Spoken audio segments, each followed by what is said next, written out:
Kasama ka ngayon ang ating best player of the game. Walang iba kundi si Jazzy Reblesa. First of all, congratulations to the DFA emissaries for getting their first win dito sa ating UVL Season 3. Jazzy, umabot tayo ng 5 sets. Gaano ka-challenging para sa inyo na makuha tong panalo na to? First of all, sobrang challenging sa amin kasi syempre, lahat kami bago. I mean, yung teammates ko, like, hindi naman sila like naglalaro talaga. Tinaga lang talaga namin, pati yung coaches namin, sinabi lang talaga namin, bago mag-start yung game is nothing to lose, enjoy the game. Challenge na namin sarili namin, gawin lang namin yung best namin para makita yung pinag-insayuhan namin.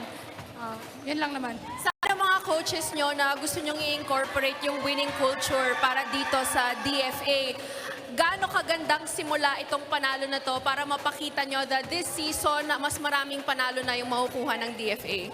Siyempre, sa DFA, tiwala naman kami sa bawat isa. This win po talaga is, kumbaga, naging ano namin siya is, ma-inspire yung bawat isa sa amin na every game is enjoy lang namin at manalo kami.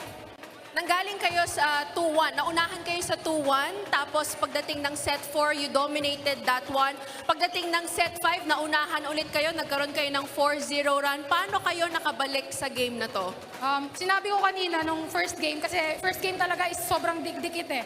Just yung errors namin is 15. Sabi ko, less errors lang tayo. Serve, receive lang. Yun lang. And enjoy lang talaga yung game. Di talaga mawawala enjoyment sa loob ng game. At tiwala sa bawat isa ng teammate ko.